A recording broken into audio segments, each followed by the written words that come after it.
Hello and good morning to everyone, welcome to Perfectionize YouTube channel. आज हम 31 अगस्त और 1 सितंबर के करंट अफेयर्स को देखेंगे। 30 अगस्त तक हमने सारी करंट अफेयर्स अपनी पूरी कर ली है।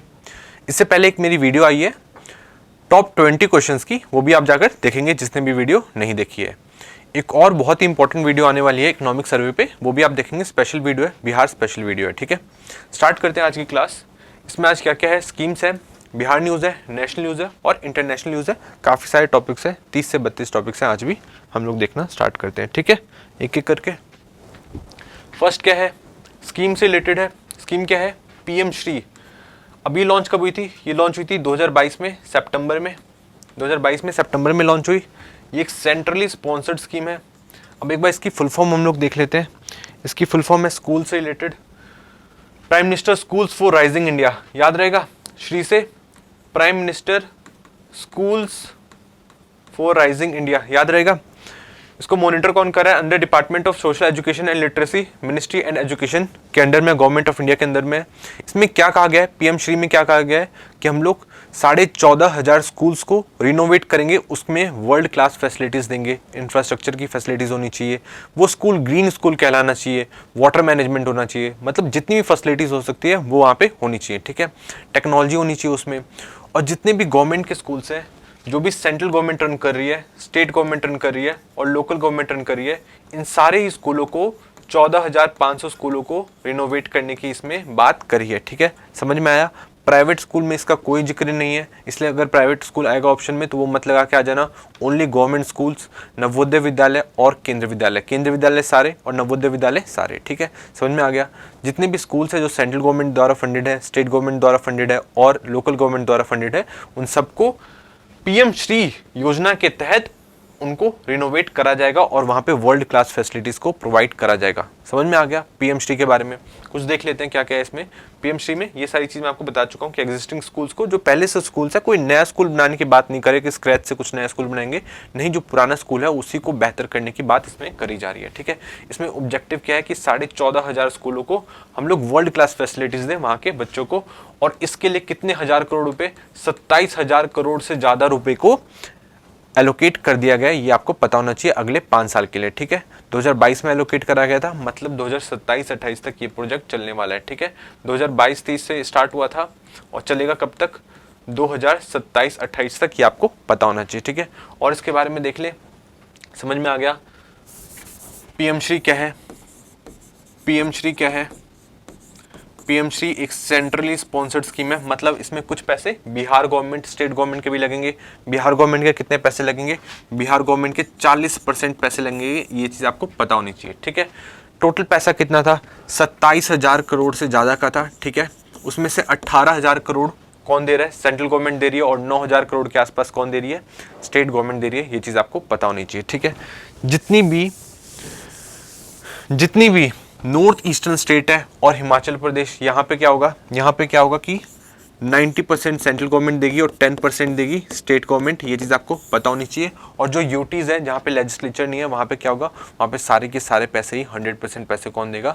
वहाँ पे सेंट्रल गवर्नमेंट देगी। समझ में आ गया आपको सारी चीज़ पीएम श्री के बारे में। ये स्कूल के रिनोवेशन से रिलेटेड है और इसमें सिर्फ गवर्नमेंट फंडेड स्कूल के बारे में बात करी गई है, स्टेट गवर्नमेंट फंड्स के बारे में स्टेट गवर्नमेंट स्कूल्स के बारे में बात करी गई है, पर कोई भी बात इसमें प्राइवेट स्कूल्स के बारे में नहीं है। ये चीज आपको पता होना चाहिए। ठीक है, पीएम श्री क्लियर हो गया। इसके कुछ पॉइंट्स देख लो अगर आपको देखना है तो। क्या क्या है? 6 पिलर्स के देख लीजिए, pillar 1, pillar 2, pillar 3, pillar 4, pillar 5। ठीक है, नेक्स्ट देखते हैं chief secretary of Bihar. Chief secretary of Bihar कौन बने हैं? इनका नाम क्या है? इनका नाम है अमृत लाल मीना। इनको नया अपॉइंटमेंट मिला है। ये कहाँ के हैं? ये है राजस्थान के। राजस्थान के कहाँ से बिलोंग करते हैं? ये डाबर से बिलोंग करते हैं, किरौली डिस्ट्रिक्ट में पड़ता है राजस्थान की। ये चीज़ आपको पता होना चाहिए। ठीक है, नाम से ही पता चल गया। मीना, ज़्यादातर जितने भी मीना वाले होते हैं वो कहाँ से होते हैं? वो राजस्थान से ही बिलोंग करते हैं और ये एसटी कम्युनिटी के हैं। और इनकी कम्युनिटी में, मीना कम्युनिटी में, ये दूसरे ऐसे ऑफिसर हैं जो इतने बड़े पद पर पहुंचे हैं। ये चीज़ आपको पता होनी चाहिए। ठीक है, ये बिहार के क्या बने? ये बिहार के चीफ सेक्रेटरी बने। समझ में आ गया। अमृत लाल मीना क्या बने हैं?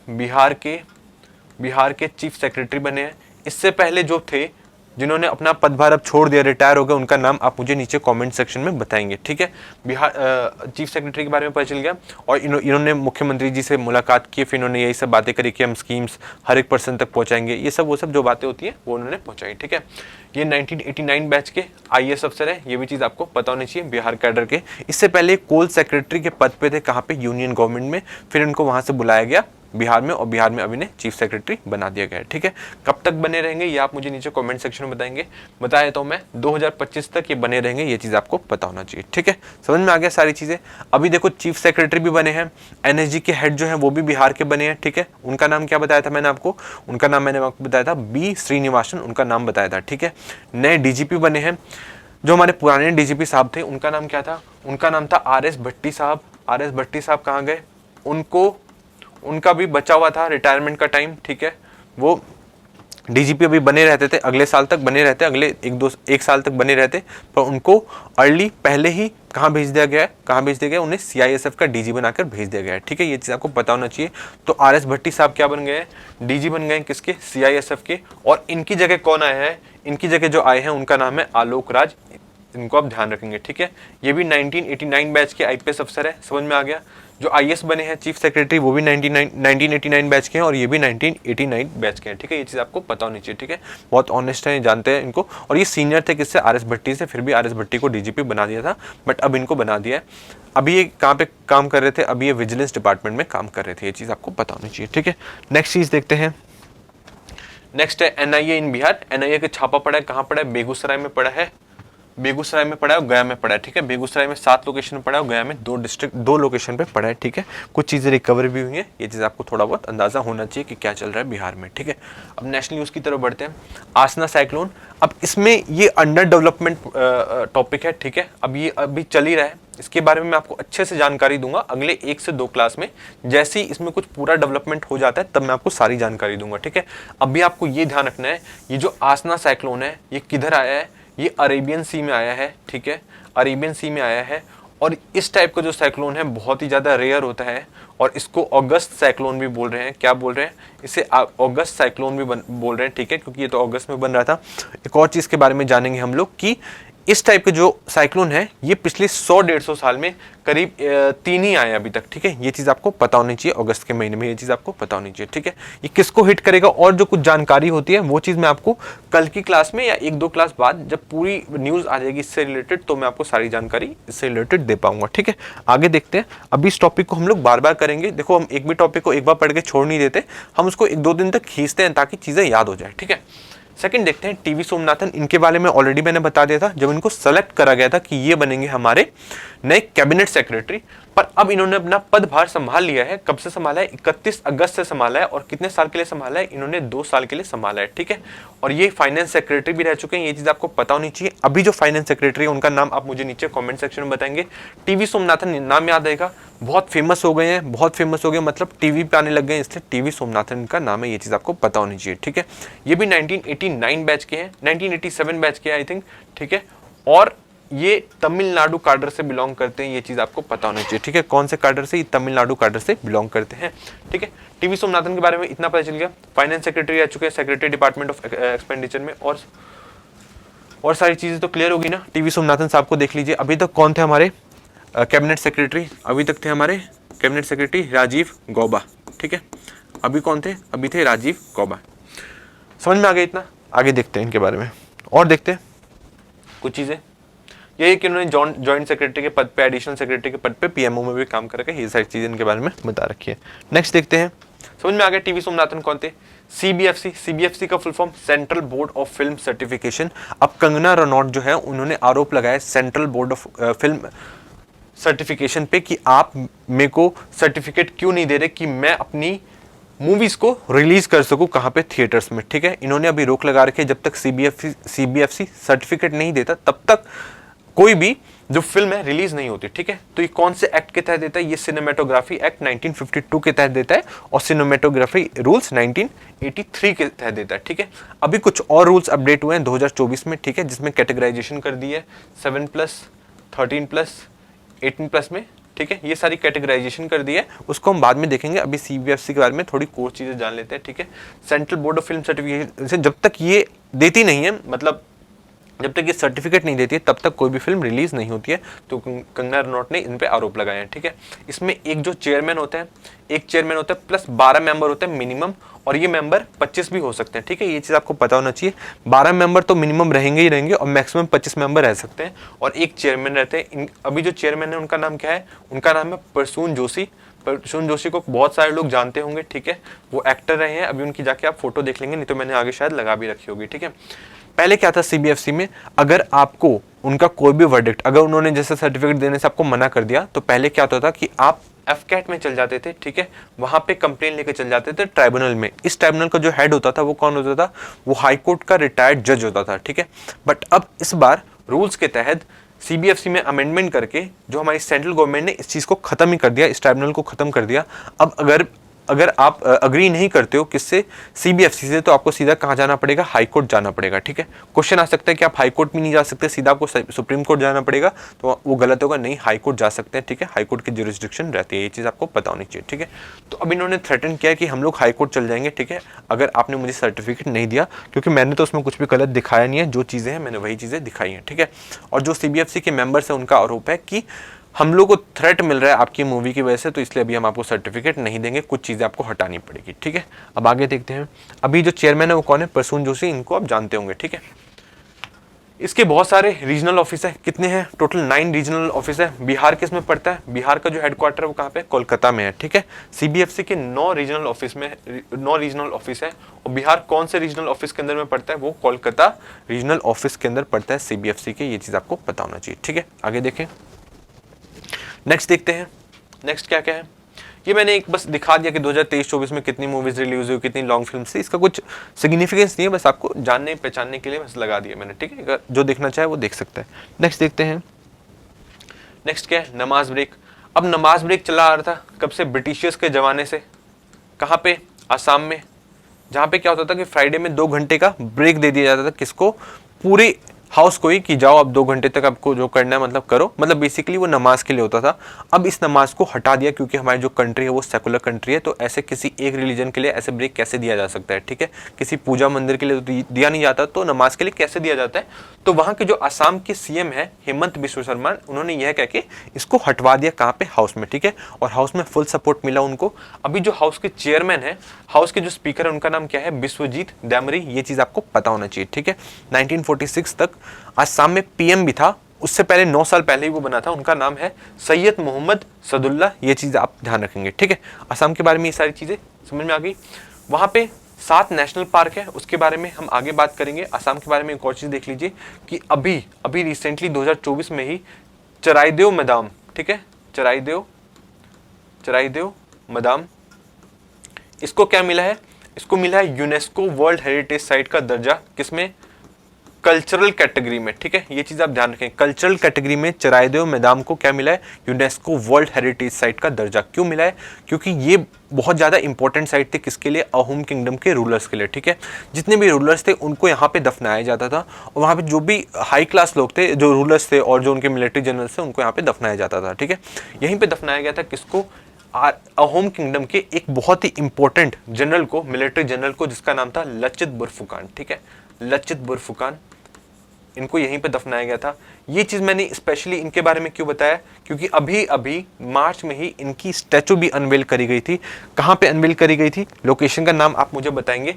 ब्रॉन्ज स्टैचू थी जिनकी अनवेल करी गई थी आसाम में। ठीक है, और किसने अनवेल की थी? प्राइम मिनिस्टर मोदी ने अनवेल की थी। ठीक है, लचित बुरफुकान को किस लिए याद करा जाता है? क्योंकि इन्होंने बैटल ऑफ सरायघाट लड़ी थी। किस बैटल ऑफ सरायघाट लड़ी थी? कब लड़ी थी? ये इन्होंने लड़ी थी 1671 में। ये चीज आप ध्यान रखेंगे। किसके खिलाफ लड़ी थी? मुगल एम्परर के खिलाफ लड़ी थी, और उस मुगल एम्परर की जो आर्मी है उसको लेड कौन कर रहा था? उसको लेड कर रहे थे राजा मान सिंह। ये चीज आपको पता होना चाहिए। ठीक है, और लचित बुरफुकान ने उनको हराया भी था, ये भी चीज आपको पता होनी चाहिए। ठीक है, समझ में आया लचित बुरफुकान का सिग्निफिकेंस, चराइदेव मैदान का सिग्निफिकेंस, कि ये यूनेस्को वर्ल्ड हेरिटेज साइट बन गई है। इस बार ही दर्जा मिला है इसे। कौन से नंबर की है ये आप मुझे नीचे कॉमेंट सेक्शन में बताएंगे। और इसकी खास बात क्या है कि इसे कल्चरल कैटेगरी में मिली है, और इस कैटेगरी में अभी तक एक भी यूनेस्को वर्ल्ड हेरिटेज साइट का दर्जा नहीं था कहाँ पे, पूरे नॉर्थ ईस्ट में। मतलब ये पहली साइट बनी है यूनेस्को वर्ल्ड हेरिटेज साइट के कल्चरल कैटेगरी में, जो कि नॉर्थ ईस्ट के, ये चीज आपको पता होनी चाहिए, ठीक है। और भी यूनेस्को वर्ल्ड हेरिटेज साइट है, जैसे काजीरंगा नेशनल पार्क है, ये भी यूनेस्को वर्ल्ड हेरिटेज साइट है, पर एक कल्चरल कैटेगरी में नहीं है, वो नेचुरल कैटेगरी में, ये चीज आपको पता होनी चाहिए, ठीक है। समझ में आ गया। ये कौन है? सीएम हेमंत बिस्वा शर्मा। ये कहाँ के? ये बीजेपी पार्टी से बिलोंग करते हैं, पहले ये कांग्रेस के थे, ठीक है। आगे देखते हैं। आगे यहाँ पे कुछ नेशनल पार्क के बारे में मैं आपको बताना चाहूंगा, जैसे Manas national park, Manas national park, Orang national park, यहाँ पे नामेरी, मानस औरंग नामेरी, ये हो गया काजीरंगा, ये हो गया दिब्रू साइखोवा। यहाँ पे एक है दिहिंग पटकाई नेशनल पार्क, और यहाँ पे एक नेशनल पार्क है, उसका नाम आप मुझे नीचे बताएंगे। 6 के नाम मैं आपको बता चुका हूँ, ठीक है। मानस औरंग नामेरी, काजीरंगा, दिब्रू साइखोवा और दिहिंग पटकाई नेशनल पार्क। समझ में याद रहेगा, ठीक है। 6 के नाम मैंने आपको बता दिया, एक का नाम आप मुझे नीचे बताएंगे, जिसकी लोकेशन मैं आपको दिखा रहा हूँ, ठीक है। याद रहेगा, मानस औरंग नामेरी, काजीरंगा, दिब्रू साइखोवा और दिहिंग पटकाई, ठीक है। ये चीज आपको पता होनी चाहिए। नेक्स्ट देखते हैं आसाम के बारे में। ये पता चल गया, चराइदो मैदान के बारे में पता चल गया। इस पे क्वेश्चन आएगा भाई, ठीक है। ये बहुत ही इंपॉर्टेंट बना था, और ये चराइदो मैदान, ठीक है। यहीं पे अहोम के जो मिलिट्री जनरल थे लचित बुर्फुकान को क्योंकि दफन करा गया था, ये चीज आपको पता होनी चाहिए। और दूसरी चीज ये भी पता होनी चाहिए क्योंकि कल्चरल कैटेगरी में पूरे नॉर्थ ईस्ट का यही एक अकेला साइट है जिसको यूनेस्को वर्ल्ड हेरिटेज साइट का दर्जा मिल रखा है, ठीक है। इंपॉर्टेंट है, आ सकता है। आगे देखते हैं। आगे है स्पाइस जेट से रिलेटेड क्या न्यूज है। स्पाइस जेट से रिलेटेड कि SpiceJet share slump over 6% at DGC carrier under enhanced surveillance, ठीक है। इसको सर्विलेंस पे डाल दिया डीजीसीए ने, ठीक है। सिक्योरिटी ब्रीच हो गया कुछ किसी वजह से, तो अब क्या हो गया कि उसके जो शेयर्स थे वो भी गिर गए। तो अगर ऐसा कुछ क्वेश्चन आएगा कि अभी हाल ही फिलहाल ऐसी कौन सी फ्लाइट के लिए हुआ है, तो आप ध्यान रखेंगे स्पाइस जेट के लिए हुआ है, ये चीज आप ध्यान रखेंगे, ठीक है।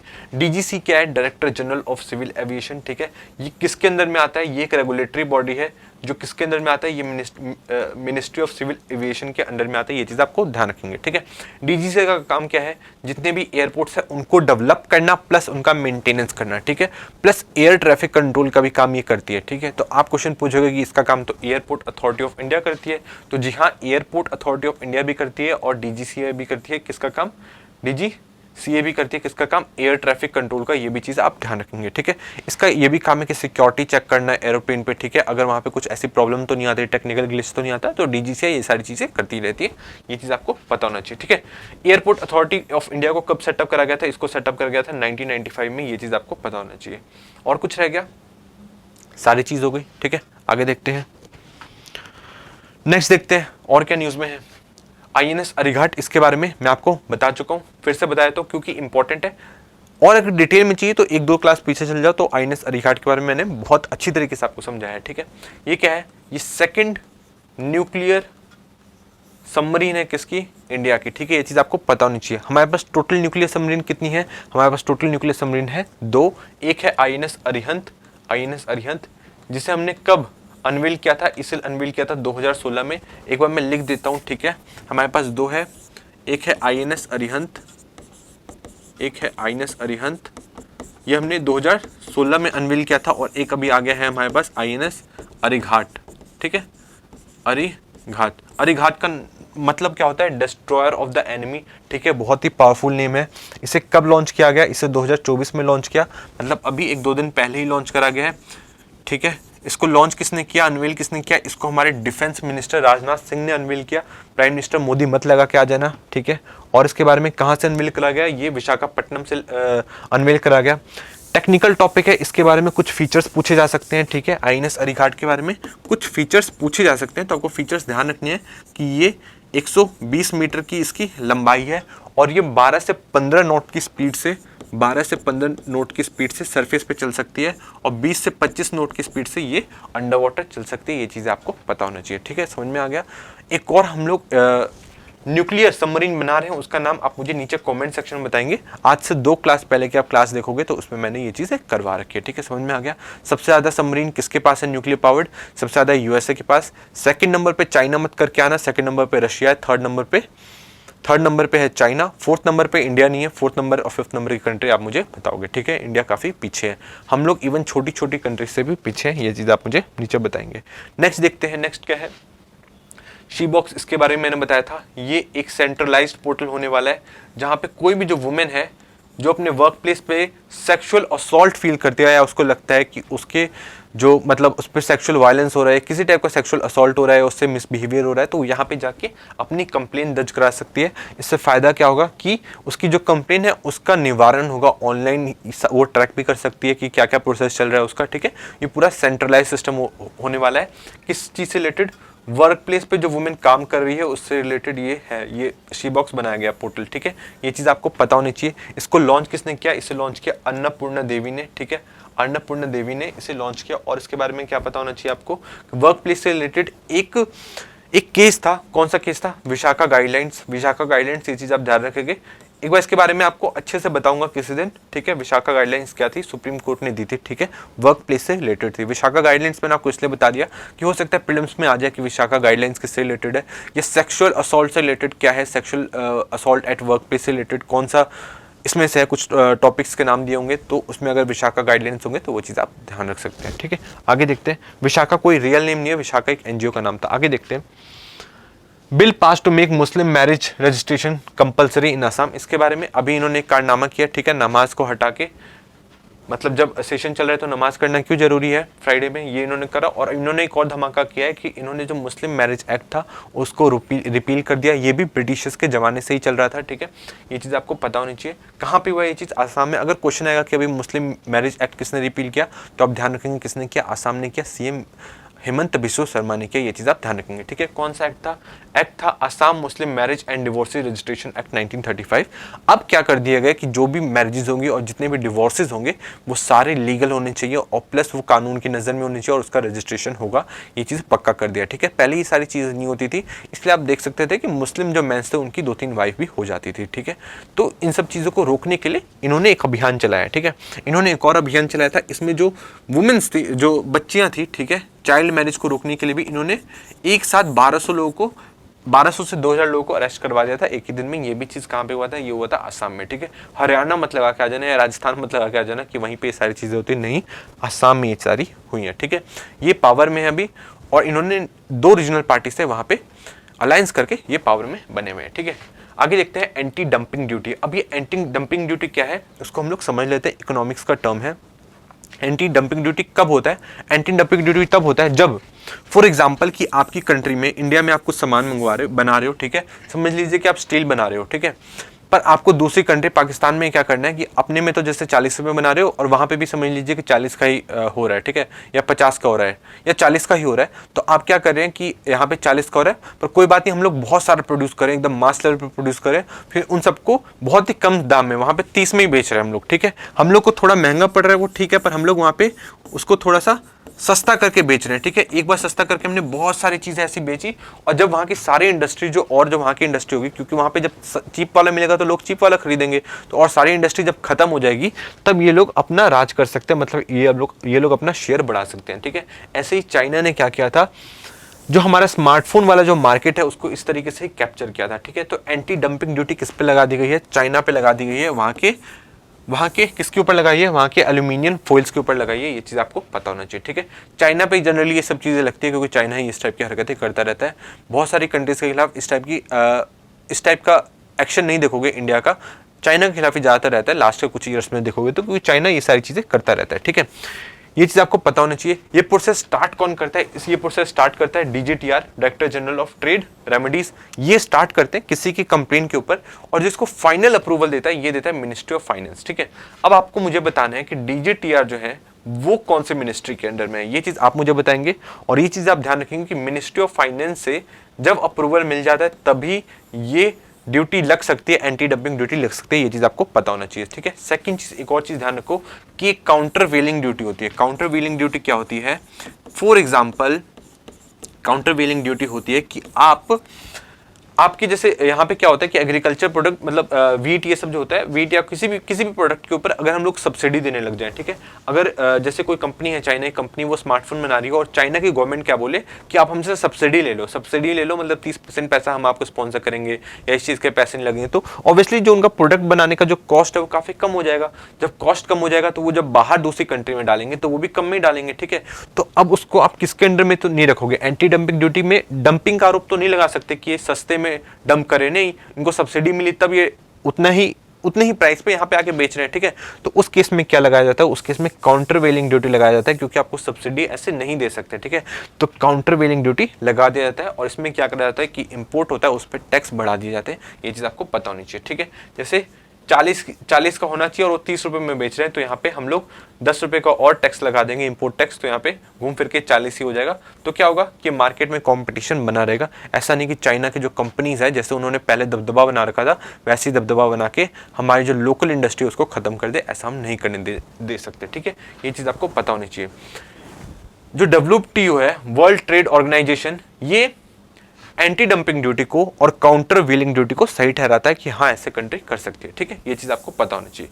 और इसके बारे में देख लीजिए, WTO को कब सेटअप करा गया था, इसको सेटअप करा गया था 1995 में, 1995 1 अप्रैल 1995 में इसको सेटअप करा गया था।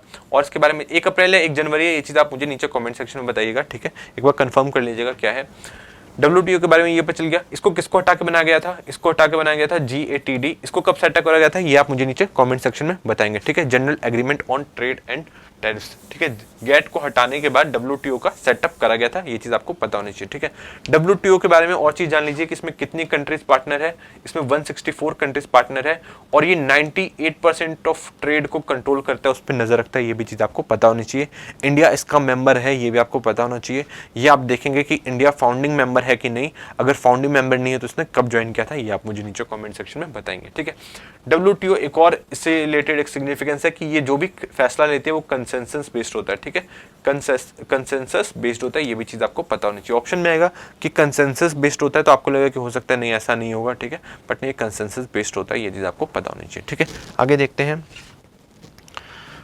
आगे क्या है। ONGC से रिलेटेड, ONGC क्या है, ये हमारी एक पब्लिक कंपनी है, ये गवर्नमेंट ओन कंपनी है।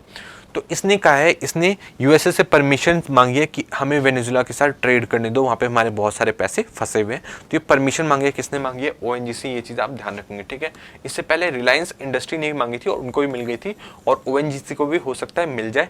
और उन्होंने कहा कि हमें शेवरॉन मॉडल के तहत हमें भी ये दे दो, हमें भी ट्रेड करने दो, किसके साथ, वेनेजुला से। हम लिमिटेड ट्रेड करेंगे और जैसा आप मुझे हम लोग को बताएंगे, एक हम लोग डील कर लेते हैं, उसी हिसाब से हम लोग ट्रेड करेंगे, ठीक है। तो आप सोचो कि शेवरॉन मॉडल क्या है, तो ये कुछ ज़्यादा स्पेशल चीज़ नहीं है, इसको याद रखने की भी आपको जरूरत नहीं है, ये बस एक मॉडल है।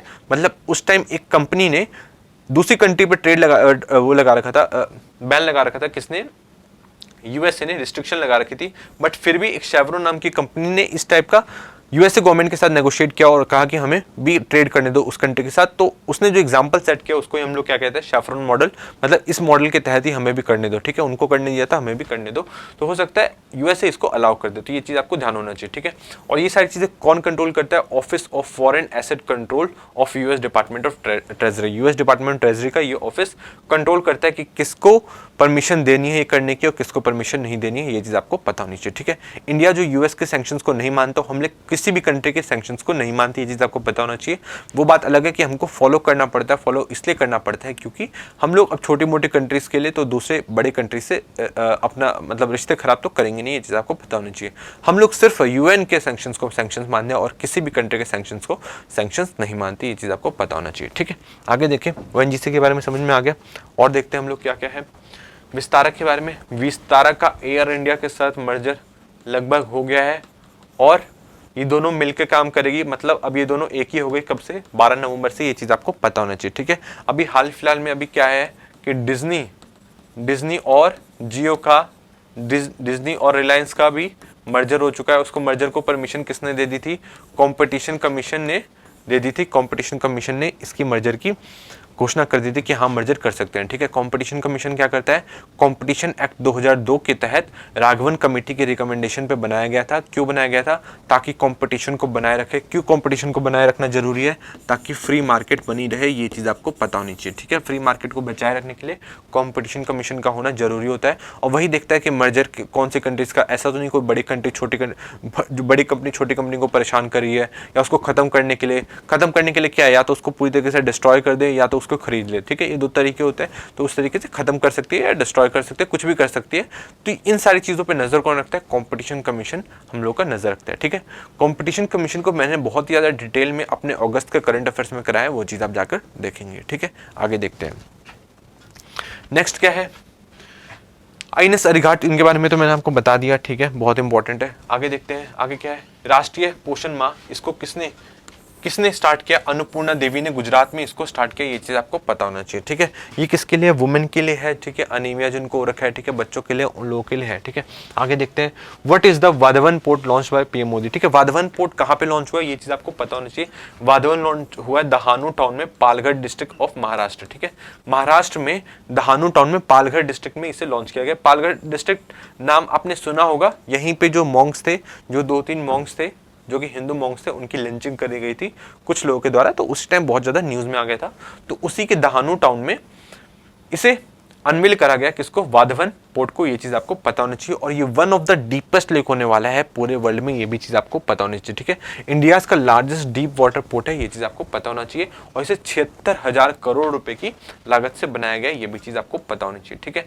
हमारे इंडिया में कितने मेजर पोर्ट है, ये आप मुझे नीचे कॉमेंट सेक्शन में बताएंगे, और कितने माइनर पोर्ट है, ये भी आप मुझे कमेंट सेक्शन में बताएंगे, ठीक है। और कुंडला पोर्ट कहाँ पे, ये भी आप मुझे कमेंट सेक्शन में नीचे बताएंगे। नेक्स्ट देख लेते हैं, नेक्स्ट क्या है, एमबीबीएस सीट। क्वेश्चन आएगा कि भी हाल ही फिलहाल में किसके लिए एमबीबीएस सीट को रिजर्व कर दिया गया है, तो आपको ध्यान रखना है, जो भी टेररिज्म से रिलेटेड जो भी लोग हैं जो कि टेररिस्ट से परेशान हुए हैं, मतलब उनको झेलना पड़ा है, ठीक है, टेररिज्म को झेलना पड़ा है, तो उनके लिए एमबीबीएस सीट्स सेंट्रल गवर्नमेंट ने रिजर्व कर दी गई है, रिजर्व कर दिए कुछ मेडिकल इंस्टीट्यूशन पे। उस मेडिकल इंस्टीट्यूशन में एक बिहार का इंस्टीट्यूशन है, उसका नाम आपको ध्यान रखना है, उसका नाम है AN Magadh medical college in Gaya, ठीक है। गया बिहार में मगध मेडिकल कॉलेज में सीट्स रिजर्व कर दी गई, किसके लिए, जो भी टेररिज्म से परेशान जो लोग हैं उनके बच्चों के लिए, ये चीज़ आपको पता होना चाहिए, ठीक है, ताकि उनका इकोनॉमिकली अपलिफ्टमेंट हो पाए, ठीक है, क्योंकि वो ऑलरेडी अपनी लाइफ में बहुत सारी चीज़ें झेल चुके हैं, ठीक है। एक तो हुआ है मगध मेडिकल कॉलेज गया बिहार में, और फिर Grant medical college in Mumbai Maharashtra, और JNM medical college in Raipur Chhattisgarh, ये चीज़ आपको पता होना चाहिए, ठीक है। नेक्स्ट देखें, नेक्स्ट क्या क्या है, न्यू आयुष इंस्टीट्यूशन, अब 10 न्यू आयुष इंस्टीट्यूशन खुलने वाले हैं। आयुष की फुल फॉर्म आपको पता होगी, ठीक है। ए से आयुर्वेदा, यू से वाई से यू बताएंगे, वाई से आप मुझे योगा, यू से यूनानी, एस से सिद्धा, और एच से है ये होम्योपैथी, ठीक है। होम्योपैथी की स्टार्ट किसने की थी, इसकी स्टार्टिंग की थी सैम्यूल मैंने, और इसे 1896 में स्टार्ट करा गया था, ये चीज आपको पता होना चाहिए, ठीक है। होम्योपैथी किस चीज पे बिलीव करता है, ये भी आप मुझे नीचे कमेंट सेक्शन में बताएंगे। नेक्स्ट देखते हैं, झांसी एंड कानपुर के बीच में क्या होने वाला है, झांसी और कानपुर के बीच में न्यू इंडस्ट्रियल सिटी आने वाली है, ठीक है, ये चीज आपको पता होनी चाहिए। और ये 36,000 एकड़ की जगह में इसे बनाया जाएगा। इसकी घोषणा किसने की है, इसकी घोषणा हमारे माननीय मुख्यमंत्री यूपी के सीएम योगी ने की है, ये चीज आपको पता होनी चाहिए, ठीक है। नेक्स्ट देखते हैं, नेक्स्ट क्या है, इंटरनेशनल न्यूज में एनएसए अजीत डोभाल, अभी मैंने आपको बताया था कि ये कहाँ गए थे, ये गए थे कोलंबो सिक्योरिटी कॉन्क्लेव में, ठीक है। कहाँ गए थे, ये कोलंबो सिक्योरिटी कॉन्क्लेव में। अब कोलंबो सिक्योरिटी कॉन्क्लेव के बारे में मैं ऑलरेडी आपको बहुत ही डिटेल में बता चुका हूँ, अभी बस मैं हल्का फुल्का आपको बताऊंगा, ठीक है। स्टार्टिंग की चीज़ थोड़ी सी बताऊंगा, ठीक है, ब्रीफ इंट्रोडक्शन दे रहा हूँ कि 2011 में इसकी स्टार्टिंग हुई थी। इसका सेक्रेटरीट कहाँ पे है, इसका सेक्रेटरीट 2021 में इसके सेक्रेटरीट को, परमानेंट सेक्रेटरीट को बनाया गया, कहाँ पे, कोलंबो में, ये चीज़ आपको पता होनी चाहिए। कोलंबो कहाँ पे, श्रीलंका में। और इसके मेंबर्स कौन कौन से, इसके जो इनिशियल मेंबर्स थे वो कौन कौन थे, इंडिया थी, श्रीलंका और मालदीव्स। अब किसको ऐड कर दिया गया है, अब मॉरिशस को ऐड कर दिया गया, जो इसका 4th मेंबर बना था, और बांग्लादेश को भी ऐड कर दिया गया, वो इसका 5th मेंबर बना है, ठीक है। और यहाँ पे सेशलिस भी आता है, सेशलिस की लोकेशन आप मुझे बताएंगे कौन से ओशन में पड़ता है, और वो उसका ऑब्जर्वर स्टेटस है इस कॉन्क्लेव के अंदर, ये चीज आप ध्यान रखेंगे, ठीक है। सारी चीज समझ में आ गई, याद आ गई होगी। जिसको भी और डीपली समझना है तो आप मुझे एक दो दिन पहले करंट अफेयर्स में जाएंगे तो ये चीज आपको ध्यान रहेगी, ठीक है।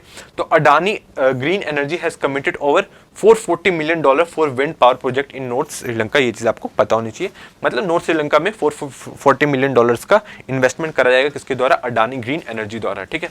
और चीजें जान लीजिए कि एनएसए अजीत डोवाल गए और यहीं पे श्रीलंका में ही 21 सितंबर से वहां के इलेक्शन स्टार्ट होने वाले हैं। तो वहां पे जितने भी प्रेसिडेंशियल कैंडिडेट है उनसे भी ये मिले एनएसए अजीत डोवाल, ये चीज आपको पता होनी चाहिए, ठीक है। वहां के हिंदू कैंडिडेट से भी मिले और मुस्लिम कैंडिडेट से भी मिले हैं, ठीक है। और ये चीज आपको सारी चीजें पता होनी चाहिए। और देख लेते हैं कुछ बचा क्या, सारी चीजें कवर हो गई, ठीक है। जाफना किससे रिलेटेड है ये ऑलरेडी बता चुका हूं।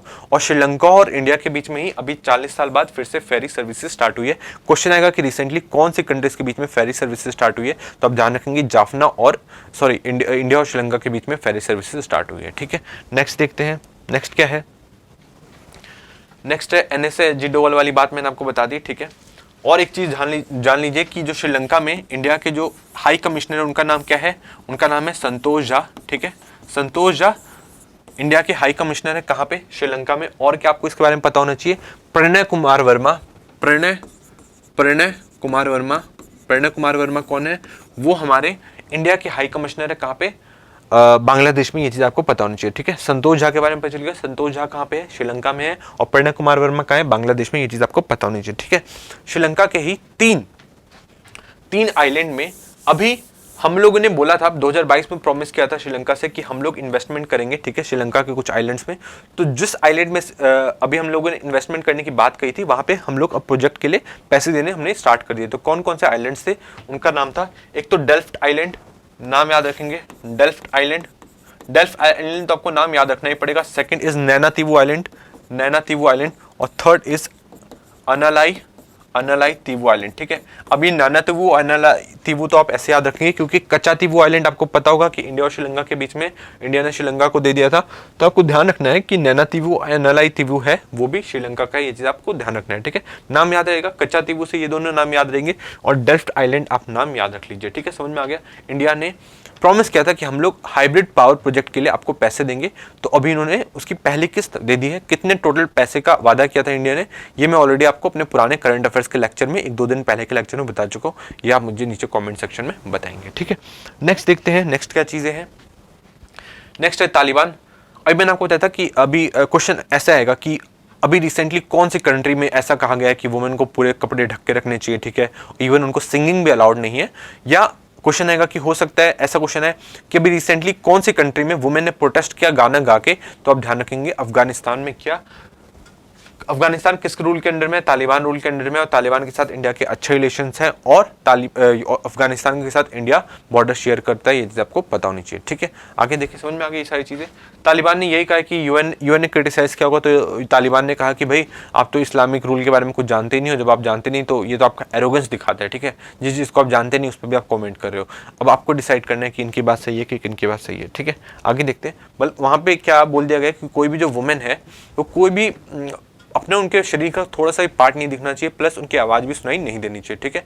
मेंस को भी कुछ पर्टिकुलर सेट्स ऑफ चीजें, बहुत कम चीजें हैं पर उनको भी फॉलो करनी है, जैसे उनको गाना भी पब्लिकली नहीं गा सकते, वो सारी चीजें उनको भी कही गई है, ठीक है। आगे देख लेते हैं। ये मोरालिटी के पार्ट पढ़ा रहा है कौन? तालिबान पढ़ा रहा है। किसको पढ़ा रहा है? यूएन को पढ़ा रहा है, ये चीज आपको पता होना चाहिए, ठीक है। अभी इलॉन मस्क के रिलेटेड है कि मस्क क्वेश्चन आएगा कि अभी रिसेंटली कौन सी कंट्री में एक्स को, जो कि पहले ट्विटर था, उसको बैन कर दिया गया। तो आप ध्यान रखेंगे कहां पे बैन कर दिया गया? ब्राजील में, ठीक है। ये चीज आपको ध्यान रखेंगे। और ब्राजील के जो प्रेसिडेंट है उनका नाम क्या है? लूला दा सिल्वा। इनके बारे में मैंने आपको बताया था, बहुत ही ज्यादा फेमस है। सीधा personality based, person based question आ जाएगा कि लूला दा सिल्वा कौन है। वो ब्राजील के प्रेसिडेंट है और ये तीसरी बार बन रहे हैं। पिछली बार 2002 से लेकर 2010 तक में ये प्रेसिडेंट थे, ये चीज आपको पता होना चाहिए।